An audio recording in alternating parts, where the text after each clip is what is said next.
नमस्कार, मैं भार्गव दवे श्रीमद राजचंद्र विद्यापीठ Dharampur science college जो कि गुजरात के अंदर स्थित है, वहाँ एक सहायक अध्यापक के रूप में कार्य करता हूँ। आज़ादी के अमृत महोत्सव के अंतर्गत 75 साल 75 व्याख्यान नामक श्रृंखला जो कि महाराष्ट्र राज्य हिंदी साहित्य अकादमी के द्वारा शुरू की गई है।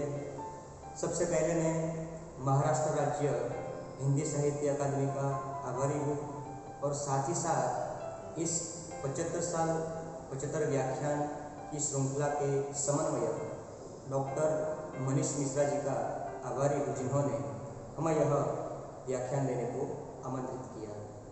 75 साल 75 व्याख्यान की यह श्रृंखला जो कि शुरू की गई है, तो सबसे पहले तो मैं प्रसन्नता व्यक्त करता हूँ कि हमें एक भाग बनने का महाराष्ट्र राज्य हिंदी साहित्य अकादमी ने मौका दिया।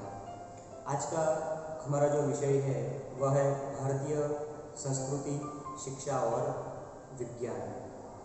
जैसा कि हम सब जानते हैं कि दुनिया की संस्कृतियों में, यानी कि दुनिया के देश की संस्कृतियों में सबसे श्रेष्ठ अगर किसी देश की संस्कृति को माना जाता है तो वह हमारा भारत देश है। हम कई बार यह सुनते हैं कि भारत की संस्कृति बहुत प्राचीन है, भारत की संस्कृति की काफ़ी हम चर्चा करते हैं, लेकिन अगर हम सोचें तो क्या भारत एक ऐसा देश है जिसकी संस्कृति है? तो नहीं। दुनिया के कई देश जिनकी एक अलग संस्कृति है, दुनिया के कई देश जिनका एक अलग इतिहास है, लेकिन सबसे सर्वश्रेष्ठ, सबसे विशिष्ट किसी देश की संस्कृति है तो वह भारत देश की संस्कृति है। अगर संस्कृति की व्याख्या हम करें, कई व्याख्या हम संस्कृति की कर सकते हैं, लेकिन संस्कृति की सही मायने में व्याख्या क्या है? तो हम यह कह सकते हैं कि जीवन जीने का तरीका अगर हमें कोई सिखा सके तो उसे हम संस्कृति कहते हैं। भारत देश की संस्कृति इसलिए प्राचीन है कि भारत देश ने ना सिर्फ भारत देशवासियों को जीवन जीने का तरीका बताया, लेकिन भारत देश ने सारी दुनिया को एक जीवन जीने का तरीका बताया। और इसीलिए भारत देश की संस्कृति का महत्व जो है वह हम दूसरे देशों की संस्कृति से अधिक जो है वह मापते हैं, या हम कह सकते हैं कि अधिक हम उसे मानते हैं। भारतीय संस्कृति के ऊपर अगर बात की जाए तो सबसे पहले हम बात करेंगे कि दुनिया के 48 यानी कि 48 ऐसे देश हैं। एक रिसर्च के अनुसार ऐसा पता चला कि दुनिया के 48 ऐसे देश हैं जिनकी एक अलग संस्कृति है और जिनका एक अलग इतिहास है, लेकिन वह सारे देशों में से आज सिर्फ भारत ही एक ऐसा देश है जिन्होंने अपनी संस्कृति बनाए रखी है। और इसीलिए भारत की जो संस्कृति है वह श्रेष्ठ है, विशिष्ट है। अगर हम बात करें तो आज के युग में, आज का जो युग है वह विज्ञान का युग है। विज्ञान ने अपनी शोध से इस दुनिया को बहुत छोटी कर दी है और हम विज्ञान का महत्व सब समझते हैं, लेकिन इस विज्ञान के साथ साथ कहीं ना कहीं हमारी भारतीय संस्कृति यानी कि हम अपनी भारतीय परंपरा को जोड़ सकते हैं। संस्कृति यानी जीवन जीने की रीत, जीवन जीने का तरीका हमने भारतीय संस्कृति से सीखा है और ये संस्कृति ने विज्ञान में भी अपना योगदान दिया है। अगर हम आज बात करें तो धातु विद्या की बात करें, रसायन शास्त्र की बात करें, भौतिक शास्त्र की बात करें, ज्योतिष की बात करें, वास्तुशास्त्र की बात करें, खगोल शास्त्र की बात करें, एक भी ऐसा क्षेत्र नहीं है जहां हमारी भारतीय संस्कृति या भारतीय परंपरा का योगदान ना हो। आज हम सब विज्ञान से जुड़े हुए हैं, लेकिन विज्ञान की शोध में कहीं ना कहीं हमारे भारत देश का योगदान है। हमें सिर्फ यह लगता है, आज की जो युवा पीढ़ी है उन्हें सिर्फ यह लगता है कि विज्ञान के अंदर भारतीय संस्कृति का कोई योगदान नहीं है, सिर्फ कला, सिर्फ धर्म, उन सब चीज़ों में भारतीय संस्कृति का योगदान है, लेकिन विज्ञान में भारतीय संस्कृति का योगदान है। जैसे कि हम बात करें तो धातु कर्म विद्या, जो कि आज बहुत ही ज़्यादा विद्यार्थी उसके अंदर अलग अलग क्षेत्र में पढ़ाई करते हैं, फिर वो इंजीनियरिंग की पढ़ाई हो या फिर किसी और की पढ़ाई हो, जिसमें धातु विद्या जो है वो हम पढ़ते हैं। लेकिन इस धातु विद्या की शोध या फिर हम कह सकते हैं कि धातु विद्या की शुरुआत जो है वह 10वीं और 11वीं सदी में हमारे भारत देश में हुई थी। तो आज हम अगर किसी बात को बोलते हैं तो स्वाभाविक है कि उस बात का हमें प्रमाण चाहिए। प्रमाण के बिना यानी सबूत के बिना आज हम कोई बात नहीं मानते। तो हमारे पास क्या सबूत है कि धातु कर्म विद्या में भारत का योगदान है? तो आज भी हम हमारे देश में देख सकते हैं कि कई सारी प्रतिमाएं, कई सारी मूर्तियाँ ऐसी जो पहले 10वीं और 11वीं सदी में थी, वैसी की वैसी आज है। तो वो तब जब बनी थी तब धातु कर्म विद्या का इस्तेमाल हुआ था और आज वैसे की वैसी है। दिल्ली का लोह स्तंभ हम सब जानते हैं कि वो आज वैसे का वैसा ही है। तो उसमें तब जब यह लोह स्तंभ बना था तब यह टेक्नोलॉजी नहीं थी, लेकिन वह हमारे भारतीय संस्कृति की परंपरा के अनुसार बनाई गई थी और इसीलिए शायद हम यह कह सकते हैं कि धातु कर्म विद्या की शुरुआत जो है वो हमारे भारत ने ही की थी। साथ साथ हम बात करें कि रसायन शास्त्र की हम बात करें। आज हम सब रसायन शास्त्र पढ़ते हैं और थोड़ा बहुत जानते हैं। रसायन शास्त्र अगर आप 11वीं या 12वीं कक्षा की रसायन शास्त्र की बुक निकाल कर आप देखोगे तो उसमें अलग अलग वैज्ञानिक के नाम निर्देश किए गए हैं। और वह वैज्ञानिक जिसमें शायद ही आपको शुरुआत में यानी कि स्टार्टिंग में कोई भारतीय वैज्ञानिक का नाम मिलेगा, लेकिन हम यह नहीं जानते कि रसायन शास्त्र सबसे पहले जब प्राचीन समय में औषधि का इस्तेमाल होता था, औषधि यानी कि दवा, तो सबसे पहले वनस्पति को औषधि के रूप में अपनाया जाता था और तब सिर्फ वनस्पति की ही औषधि थी। लेकिन हमारे भारतीय आचार्य नागार्जुन, आप गूगल पर भी सर्च करके देख सकते हो, आचार्य नागार्जुन ने सबसे पहले पारा यानी कि जो मर्क्यूरी है उसकी भस्म को औषधि के रूप में इस्तेमाल किया।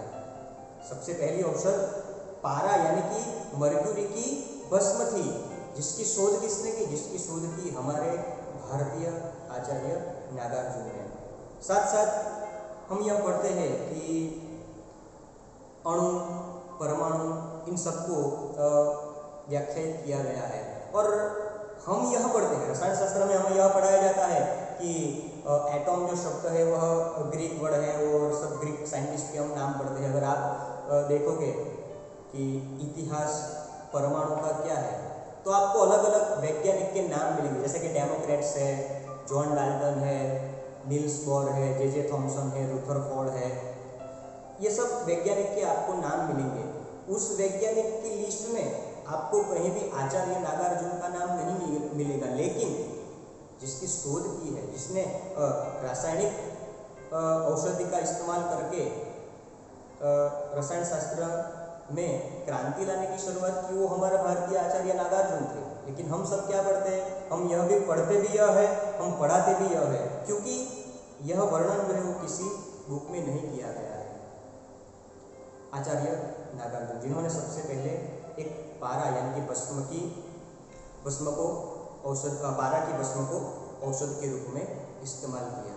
साथ साथ शायद हम यह कह सकते हैं कि अणु, परमाणु, उसकी व्याख्या हम समझ सकते हैं, लेकिन अणु और परमाणु की व्याख्या को हमारे अलग अलग ग्रंथों में भी निर्देश किया, अलग अलग ग्रंथों में भी इसका निर्देश हुआ है। शायद हम बात करें अणु, आप श्रीमद् भागवत अगर खोल के देखें तो श्रीमद् भागवत में भी अणु क्या है, परमाणु क्या है, उसका विस्तृत वर्णन किया है। तो ये अणु और परमाणु, हम यह कहें कि अणु और परमाणु की जो खोज है वो सिर्फ ग्रीक लोगों ने की, तो यह कहना 100% जो है वो सच नहीं होगा। इसके पीछे कहीं ना कहीं जो है वो हमारी भारतीय संस्कृति का योगदान है। आज सब हम यह कहते हैं कि हमें पढ़ने के लिए, हम सब देख सकते हैं कि सब पढ़ने के लिए बाहर फॉरेन यूनिवर्सिटी जाते हैं। और अगर मैं ये कहूँ कि सब लोग यह मानते हैं कि भारत में शिक्षण लेने से अच्छा है हम किसी और देश में जाके शिक्षण ले, लेकिन शायद कई कम लोगों को यह पता है कि ये जो भी फॉरेन की यूनिवर्सिटीज़ है, चाहे आप कोई भी यूनिवर्सिटी देख लो, ये सब यूनिवर्सिटी में जो भी प्रणाली है, जो भी संरचना है, वो प्रणाली और संरचना जहाँ से ली गई है वह है हमारी नालंदा विश्वविद्यापीठ। नालंदा विद्यापीठ है, वो नालंदा विद्यापीठ की संरचना, नालंदा विद्यापीठ की प्रणाली जिसको आज सब फॉरेन की यूनिवर्सिटियाँ है वो फॉलो करती है। और हम कहाँ जाते हैं? जिस यूनिवर्सिटीज़ ने हमारी प्रणाली, जिस यूनिवर्सिटी ने हमारी संरचना को अपनाया है, हम अपने देश को छोड़ के उस यूनिवर्सिटी में पढ़ते हैं और आके क्या कहते हैं? उस यूनिवर्सिटी की संरचना और प्रणाली अच्छा है, जबकि हमें पता ही नहीं है कि वो उस देश की नहीं बल्कि हमारे भारत देश की है। तो ये सब हमें पढ़ाया नहीं जाता और शायद इसीलिए हमें यह जो है वो पता नहीं है। भारतीय संस्कृति, रसायन शास्त्र की हमने भी बात की, तो रसायन शास्त्र, अगर नालंदा विश्वविद्यापीठ में रसायन शास्त्र के ग्रंथ थे, उस ग्रंथ में मुख्य रस, उपरस, 10 प्रकार के विष, अलग अलग क्षार, अलग अलग पदार्थ और इस सारे पदार्थों को कैसे दवा के रूप में इस्तेमाल करना या फिर किसी और रूप में इस्तेमाल करना वह पढ़ाया जाता था। और तब से जो है वह रसायन शास्त्र जो है वह प्रगति करने लगा। लेकिन मैं फिर से अपनी बात को यह दोहराऊंगा कि हमें यह पढ़ाया नहीं जाता कि इस रसायन शास्त्र के विकास में हमारे भारतीय वैज्ञानिकों का योगदान है। हम सिर्फ ग्रीक वैज्ञानिकों को ही याद रखते हैं और शायद हमें इसी चीज़ में अगर बदलाव ला सके तो उसका प्रयास जो है वो हमें करना चाहिए। हम सब जानते हैं वास्तुशास्त्र आज हम सब जानते हैं। वास्तुशास्त्र जो है उसके हिसाब से वास्तुशास्त्र जो है वो ज्योतिष का एक अविभाज्य अंग जिसे हम कह सकते हैं। वास्तुशास्त्र के हिसाब से हम घर कैसा बनाए, घर किस दिशा में रखे, घर का द्वार हम कहाँ रखें, और उसके साथ साथ ज्योतिष में हम कौन सा काम किस समय करें, ग्रह जो होते हैं वो ग्रह की स्थिति क्या है, कब हम अच्छा काम करें, इन सब के मुहूर्त, ये सब का विस्तृत वर्णन जो है वो हमारे वास्तुशास्त्र में किसी ना किसी एविडेंस यानी कि किसी ना किसी पुरावे के साथ, किसी ना किसी सबूत के साथ किया गया है। हमारे शास्त्रों ने, हमारी संस्कृति ने, हमारे पुराणों ने, हमारे ग्रंथों ने कोई भी बात अगर की है तो उस बात के साथ साथ एक प्रमाण रखा है। भारतीय संस्कृति की हम प्रसन्नता इसलिए करते हैं कि जो भी लिखा गया शब्द है, जो भी लिखा गया वाक्य है, उस वाक्य को हमारे ग्रंथों ने, हमारे शास्त्रों ने, हमारे पुराणों ने समझाया है। वास्तुशास्त्र अगर हम बात करें, ज्योतिष शास्त्र बात करें तो ऐसा क्यों है उसका भी विस्तृत वर्णन उसमें किया गया है। तो ये जो वास्तुशास्त्र है ये सिर्फ न कि भारत में, लेकिन आप देख सकते हैं कि ये वास्तुशास्त्र या ज्योतिष शास्त्र है जिनको पूरी दुनिया ने अपनाया है। तो ये हमारे देश की जो है सबसे बड़ी एक उपलब्धि है। अभी 2020 में जब पूरे देश में कोरोना आया था, हमारी संस्कृति को हम कैसे समझ सकते हैं? तो हमारी संस्कृति को हम ऐसे समझ सकते हैं कि जब 2020 में कोरोना का समय था, सब जगह लोग मर रहे थे, फिर भी हमारे देश का एक ही सूत्र था कि वसुधैव कुटुंबकम, सारा विश्व जो है वो हमारा परिवार है। और ऐसी भावना व्यक्त करने वाला अगर दुनिया में कोई देश है तो वह भारत देश है। भारत देश का मूल्य हम अपने शब्दों से बयान नहीं कर सकते। हमारे शास्त्रों में ऐसा कहा गया है कि दुर्लभम भारतेन जन्म मानुष्याम तत्र दुर्लभम।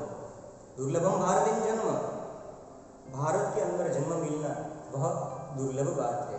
मानुष्याम तत्र दुर्लभम, और एक मनुष्य के रूप में भारत के अंदर जन्म मिलना वो उससे भी दुर्लभ बात है। तो हम सब भारतीय गर्व से कह सकते हैं कि हमें एक मनुष्य के रूप में ये भारत जैसे देश में जन्म मिला, क्योंकि ये भारत देश ने हमेशा न सिर्फ अपने देश का या अपने परिवार का या अपने राज्य का कल्याण करने की सोच रखी है, हमारे भारत देश ने पूरी दुनिया का अच्छा करने की हमेशा से सोच रखी है।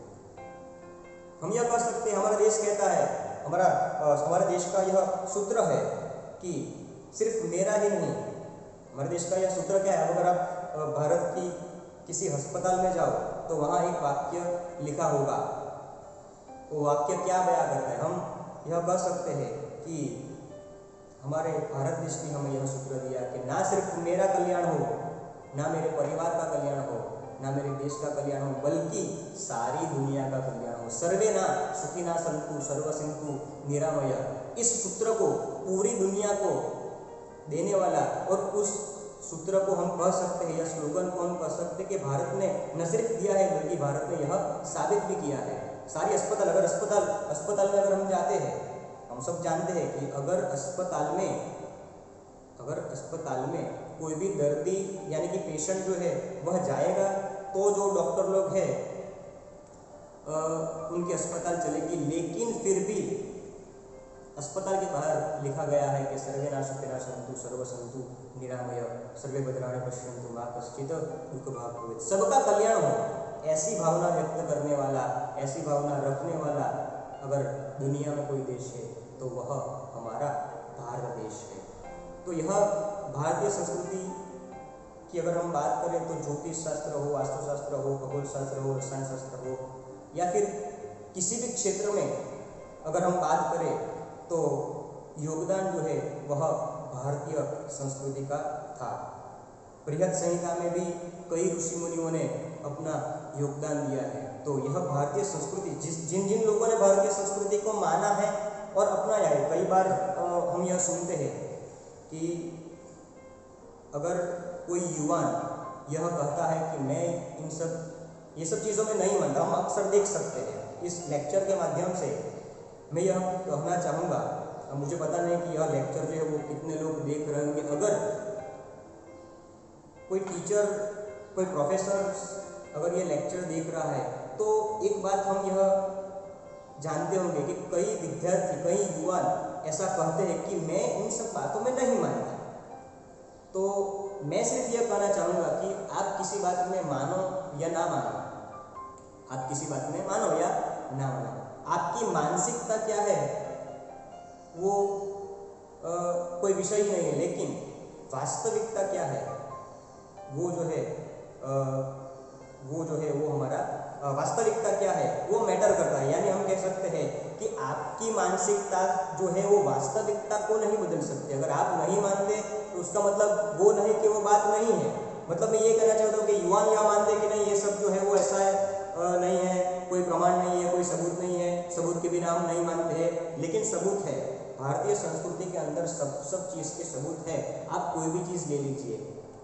तो मेरे ख्याल से जो लोग अज्ञानी होंगे, जिन लोगों को पूरा ज्ञान नहीं होगा, वह लोग यह कहेंगे कि भारतीय संस्कृति में जब जो बताया है ऐसा कुछ है नहीं, ऐसा कुछ प्रमाण नहीं है। लेकिन भारतीय संस्कृति को पूरी दुनिया ने जो है वो अपनाया है। तो हमें गर्व से कहना चाहिए कि हम अपने आप को अहोभागी मानते हैं कि हमें भारत जैसे देश में जन्म मिला। तो ये 75 साल अगर हम हमारी आज़ादी के पूरे कर रहे हैं तो ये सब हम सबका यह फर्ज है कि हम हमारी संस्कृति को पहले समझें। एक युवान के रूप में, एक भारतीय के रूप में हमारी यह फर्ज है कि हम इस भारतीय संस्कृति को पहले समझें, और अगर थोड़ा बहुत हमने हमारी संस्कृति को समझ लिया तो हमारी यह फर्ज है कि हम हमारी भारतीय संस्कृति को समझाएं।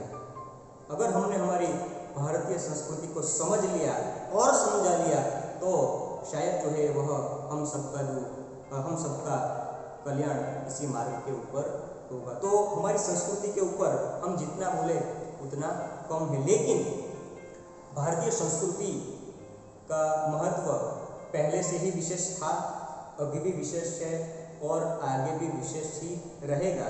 तो बस हमें हमारी संस्कृति को समझने का सिर्फ प्रयास करना चाहिए। यह बात हुई हमारी भारतीय संस्कृति की। भारतीय संस्कृति की हम बात करें तो मैंने पहले ही कहा कि भारतीय संस्कृति जो है वह कहीं ना कहीं विज्ञान के साथ साथ जुड़ी हुई है।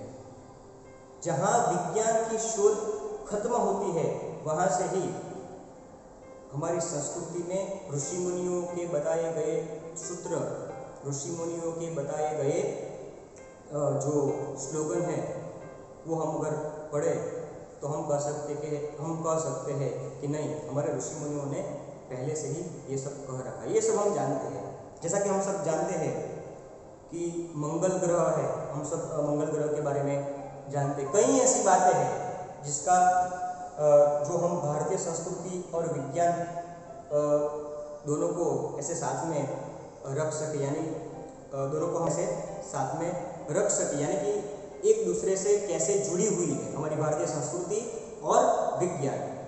हम मंगल ग्रह की बात करें तो हम सब ने सुना था कि मंगल ग्रह जो है उसके ऊपर भी जन और जीवन शक्य है। यह बात जो है वो हमारे दुनिया के कई वैज्ञानिकों ने साबित की, लेकिन इस बात को पहले से ही हमारे ऋषि मुनियों ने कहा है। अगर हम बात करें, हमारे ऋषि मुनियों ने कहा है कि धरणी गर्भ संभूतम विद्युत कांति संप्रभम कुमारम शक्ति हस्तम च मंगलम प्रणमाम्यहम, यानी कि जो मंगल ग्रह है उसका कद धरती यानी कि पृथ्वी से छोटा है, यह बात की थी। और एक बात की थी कि विद्युत कांति संप्रभम, धरणी गर्भ संभूतम विद्युत कांति संप्रभम, यानी कि मंगल ग्रह के ऊपर भी जनजीवन शक्य है। तो यह बात हमारे ऋषि मुनियों ने पहले से ही की। तो ऐसी कई बातें हैं जो हमारे ऋषि मुनियों ने कही थी, हमारे शास्त्रों में थी, हमारे पुराणों में थी, हमारे ग्रंथों में थी, और उस बात को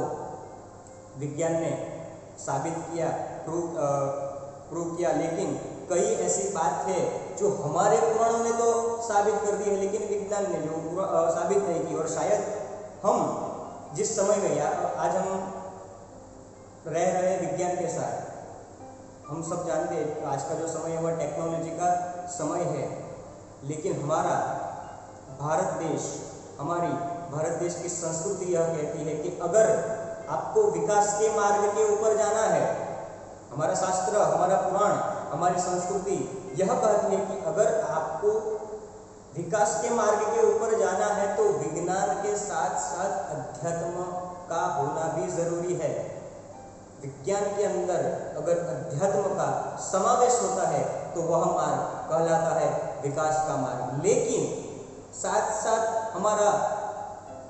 हमारी संस्कृति यह भी कहती है कि इसी विज्ञान में से अगर अध्यात्म को हम निकाल दें, यानी कि अध्यात्म को बाहर कर दें, तो विज्ञान के अंदर से अध्यात्म अगर निकल जाता है तो वो जो मार्ग है वह विनाश के ऊपर जाता है। आज हम अगर बात करें तो हम क्या करते हैं, किसी भी चीज के ऊपर कोई वैज्ञानिक कारण को ढूंढने का प्रयत्न करते हैं।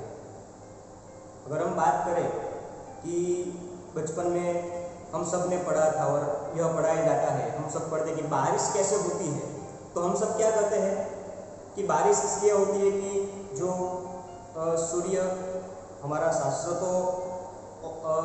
शास्त्र की महानता यह है कि वह सूर्य नहीं कहता, वह बोलता है भगवान सूर्य। सूर्य को भी हमने नारायण बोला है, और इसीलिए हम कहते हैं आदिदेव नमस्तुभ्यम प्रसिद्ध मम भास्कर दिवाकर नमस्तुभ्यम प्रभाकर नमोस्तुते। सूर्य को हमने देव कहा है।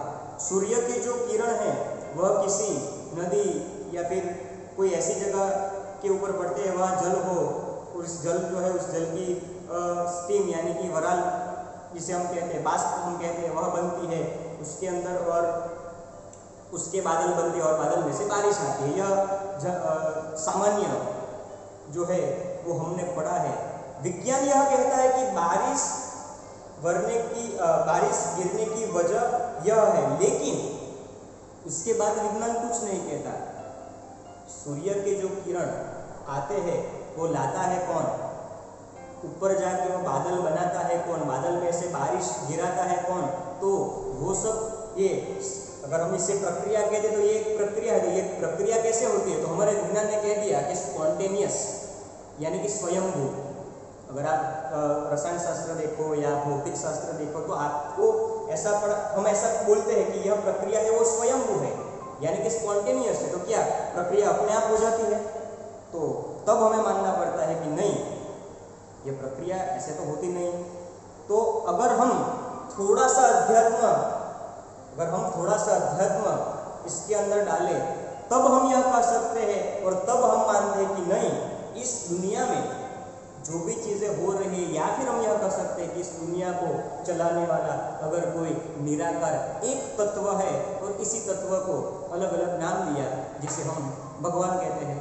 तो विज्ञान से लेके अध्यात्म तक और अध्यात्म से लेके भगवान तक हम सब समझ सकते हैं कि हमारे भारतीय संस्कृति के अंदर इन सब का एक विस्तृत वर्णन किया गया है। इन सब के जो है वो सबूत दिए गए हैं। तो फिर से मैं अपनी बात को दोहराऊंगा कि विकास का मार्ग तभी आएगा जब विज्ञान के अंदर अध्यात्म का समावेश हो, और विनाश होने की संभावना तब है जब इस विज्ञान में से अध्यात्म की बात आती हो। आज का जो युग है वो ऐसा युग है कि हम विज्ञान को तो छोड़ सकते हैं नहीं, हम विज्ञान के साथ है। हम ऐसा नहीं कह सकते कि विज्ञान हमारे साथ है। आज जो है वो हम विज्ञान के साथ है। आज जो है हमने दुनिया को बहुत छोटी कर दी है। आज हमने दुनिया को बहुत छोटी कर दी है। तो इस विज्ञान के साथ साथ जैसा कि हम सब जानते हैं कि जैसे जैसे हमारी व्यवस्था बढ़ी है वैसे वैसे हमारे मानसिक परिताप में भी कटौती की वजह मानसिक परिताप भी बढ़ा है।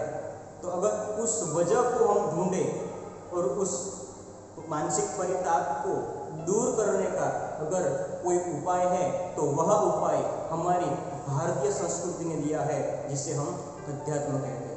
तो इसलिए आज विज्ञान के साथ साथ हमें अध्यात्म की भी ज़रूर है, तभी हम जो है वो विकास के रूप में जाएंगे। तो यह बात हुई भारतीय संस्कृति की परंपरा की और विज्ञान की। और विज्ञान की अगर हम व्याख्या देखें, अगर आपसे कोई पूछ ले कि विज्ञान की व्याख्या क्या है, डेफिनेशन क्या है, तो कई सारी विज्ञान की व्याख्या है। अगर आप गूगल पर सर्च देखो, आज तो हमारे पास गूगल है, कोई भी चीज़ हम ऐसे गूगल के ऊपर लिख के देख सकते हैं। अगर हम ऐसा सर्च करें कि विज्ञान की व्याख्या, तो कई सारी व्याख्याएं हमें विज्ञान की मिलेंगी। उसमें से एक व्याख्या ऐसी है जो मैं सिर्फ ऐसे इंग्लिश में नहीं बोलता, जो कि हमारी फिर से एक बार कहूँगा कि हमारी जो श्रृंखला है वो महाराष्ट्र राज्य हिंदी साहित्य, तो हम इंग्लिश शब्द का इस्तेमाल नहीं करते। मैं सिर्फ ये कहता हूँ कि विज्ञान की एक ऐसी व्याख्या है कि मानव की जो भी संस्कृति है उसकी प्रगति का एक इतिहास, मानव संस्कृति की प्रगति का इतिहास, जिसका नियंत्रण कुदरत के हाथ में है। विज्ञान को हम क्या कर सकते हैं? विज्ञान हमारी जो है वो प्रगति हुई है किसकी वजह से? विज्ञान की वजह से। तो हम यह कह सकते हैं कि हमारी संस्कृति की प्रगति का हमारी संस्कृति की प्रगति हुई है, लेकिन उसका नियंत्रण किसने किया? तो उसका नियंत्रण जो है वो कुदरत ने किया।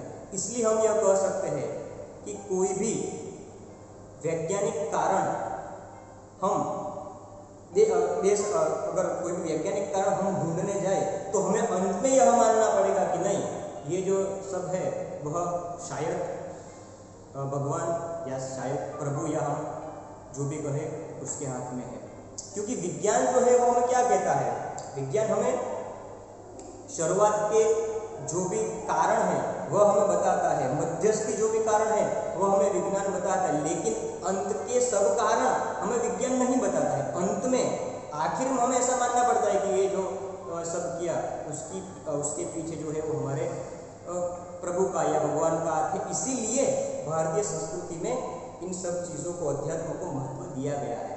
तो ये अध्यात्म को हम विज्ञान से दूर नहीं कर सकते, अध्यात्म को हम इस विज्ञान में समा सकते हैं, और इस अध्यात्म को विज्ञान में समाने की जो संस्कृति है वो सिर्फ और सिर्फ हमारे भारत देश में है। तो हम संस्कृति की अगर बात करें तो जितनी हम बात करें संस्कृति की उतनी कम है। लेकिन भारतीय संस्कृति में विज्ञान, भारतीय संस्कृति में अध्यात्म, जिसे हम इस रूप में देख सकते हैं। साथ ही साथ शिक्षा की अगर हम बात करें तो शिक्षा के लिए कई सारी व्याख्याएं हैं, जिसे हम इंग्लिश में एजुकेशन कहते हैं, शिक्षा कहते हैं। तो इस शिक्षा के भी कई सुभाषित हमारे शास्त्रों में, हमारे पुराणों में दिए गए हैं। हम शिक्षा के लिए कई सुभाषित जो है वह व्याख्यायित कर सकते हैं। लेकिन शिक्षा की ज़रूरत क्यों है, शिक्षा किस रूप में हमें देनी चाहिए, ज्ञान का क्या महत्व है, यह सब बात हमारे सुभाषितों में भी समझाई गई है। एक साइकोलॉजिस्ट है व्हाइट हेड, जिसने शिक्षा की व्याख्या दी। उस व्याख्या में इस साइकोलॉजिस्ट ने ऐसा कहा कि हमें शिक्षा की ज़रूरत क्यों है। उसने ऐसा कहा कि अगर इंसान के अंदर अच्छा वर्तन आए, इंसान के अंदर ज्ञान आए और अच्छा इंसान बने, तो ही ये सब तीन चीज़ों का समन्वय जिसके आधार से मिल सकता है, उसे हम शिक्षा कहते हैं। अच्छा इंसान बनना, थोड़ा बहुत ज्ञान होना और अपने वर्तन में सुधार करना, यह जो है वह लाक्षणिकता एक साइकोलॉजिस्ट ने दी। लेकिन हमारे सुभाषितों में कई सारे ऐसे सुभाषित हैं जो ज्ञान को प्रकाशित करते हैं। आज हम यह सुनते हैं कि शिक्षा के रूप में हमारे पास ज्ञान होना चाहिए, ज्ञान जो है वह ज़रूरी है। लेकिन ज्ञान का क्या महत्व है, क्यों हम ज्ञान को हम ऐसा क्यों कहते हैं कि आप में ज्ञान होना चाहिए। हमारे एक सुभाषित में बहुत ही अच्छी बात की है कि अगर आपके पास ज्ञान हो, आपके पास विद्या हो, विद्या शब्द का हम इस्तेमाल करते हैं।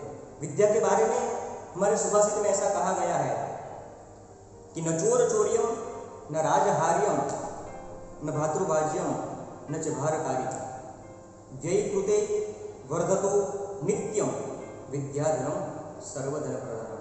हम शिक्षा को इतना महत्व क्यों देते हैं, क्योंकि न चोर चोर्यम न राजहार्यम। अगर आपके पास शिक्षा के रूप में विद्या है, आपके पास शिक्षा के रूप में ज्ञान है, तो उसको कोई भी चोरी नहीं कर सकता। अगर आपके पास पैसे हो, जितने ज़्यादा पैसे हो उतना ज़्यादा डर रहता है और वह जो पैसा है वह चोरी हो जाने की संभावना रहती है। लेकिन अगर आपके पास ज्ञान है तो न चोर चोरियम, आपका ज्ञान जो है वह कोई भी चोरी नहीं कर सकता। न राजहार्यम, राजा के पास कई सारे राज्य हो तो एक समय ऐसा आ सकता है कि वह राज्य को हार जाए, लेकिन उसके पास ज्ञान है तो वह ज्ञान को, शिक्षा को, विद्या को हार नहीं सकता।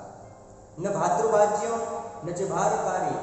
आज हम देख सकते हैं कि बाप की मिलकत हो तो उसके अंदर जो पुत्र है वह पुत्र अपना भाग मांगेंगे और कई सारे ऐसे किस्से हम समाज में सुन सकते हैं। लेकिन अगर आपके पास ज्ञान है, आपके पास विद्या है, तो न भातृभाज्यम, उसके अंदर आपका कोई भी भाई या कोई भी ऐसा नहीं आएगा जो बोलेगा लाओ मेरा थोड़ा ज्ञान है। वो ज्ञान सिर्फ आप ही का है। न भातृभाज्यम न च भारकारी।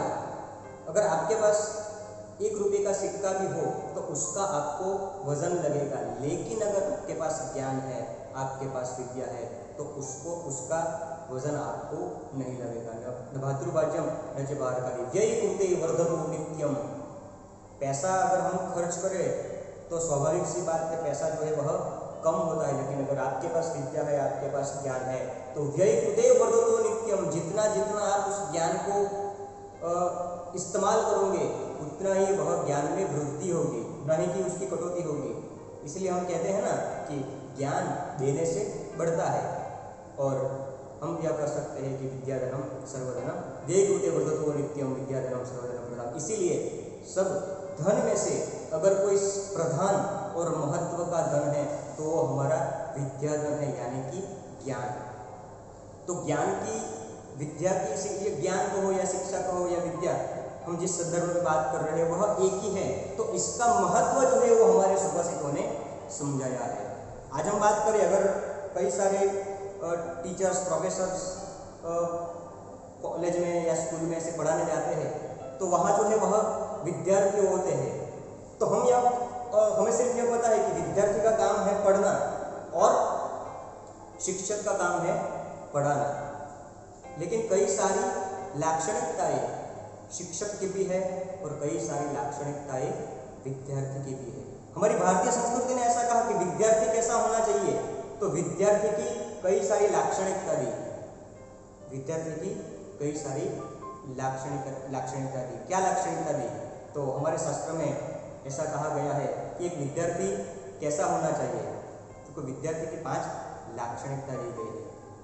क्या सबसे पहली लाक्षणिकता दी गई है कि जो भी विद्यार्थी हो उसका जो ध्यान है वह बराबर होना चाहिए, उसकी जो नींद है वह कम होनी चाहिए, उसका जो आहार यानी कि खुराक है वह कम होना चाहिए, उसके अंदर घर से बाहर रहने की एक क्षमता होनी चाहिए। कागचेष्टा बको ध्यानम स्वान निद्रा तथैव च अल्पाहार गृह त्याग विद्यार्थी पंच लक्षणम। ये 5 लक्षण हमारे शास्त्रों में एक विद्यार्थी के लिए दिए गए हैं। तो यह कागचेष्टा यानी कि विद्यार्थी के अंदर एक कौवे जैसी चतुराई होनी चाहिए। बको ध्यानम, ध्यान जो है वह बगले जैसा होना चाहिए। कागचेष्टा बको ध्यानम स्वान निद्रा, नींद जो है वह कैसी होनी चाहिए? स्वान जैसी होनी चाहिए। हम सबको पता है, अगर हम ऐसे रास्ते से जाते हैं और ज़रा से भी ऐसा हमारा पग हिलता है तो स्वान जो है वह सोता हुआ उठ जाता है, वैसे ही एक विद्यार्थी की नींद होनी चाहिए। अल्पाहार गृह त्याग, आहार कैसा होना चाहिए? अल्प होना चाहिए। और गृह त्याग यानी कि घर छोड़ने की लाक्षणिकता एक विद्यार्थी में होनी चाहिए। ये 5 लाक्षणिकता अगर किसी बच्चे में है तो सही रूप में वह विद्यार्थी है, वरना उसे हम संपूर्ण रूप से विद्यार्थी भी नहीं कह सकते। तो एक एक शब्द के ऊपर हमारे भारतीय संस्कृति ने कई सारे शब्द दिए हैं। तो इस भारतीय संस्कृति का वर्णन जितना हम कर सके उतना कम है। तो यह 75 व्याख्यान फिर से एक बार महाराष्ट्र राज्य हिंदी साहित्य अकादमी ने शुरू किया है, और वह भी हिंदी भाषा में। हिंदी भाषा की जागरूकता के लिए यह बहुत ही अच्छा पगला कह सकते हैं हम, जो कि अच्छा स्टेप कह सकते हैं, जो कि महाराष्ट्र राज्य हिंदी साहित्य ने लिया है। और फिर से एक बार भारतीय संस्कृति, ज्ञान और विज्ञान की बात जो है वह हमने इस लेक्चर में की है। तो फिर से एक बार मैं महाराष्ट्र राज्य हिंदी साहित्य अकादमी का खूब आभारी हूँ, और फिर से आप सभी को हमारे 75वें स्वतंत्र दिन की शुभकामना। इसी के साथ मैं अपने इस व्याख्यान को यहीं पे समाप्त करता हूँ। आशा करता हूँ कि आपको यह व्याख्यान जो है वो अच्छा लगा होगा। फिर से आपको स्वतंत्र दिन की शुभकामनाएं। आप सबको जय हिंद, जय भारत।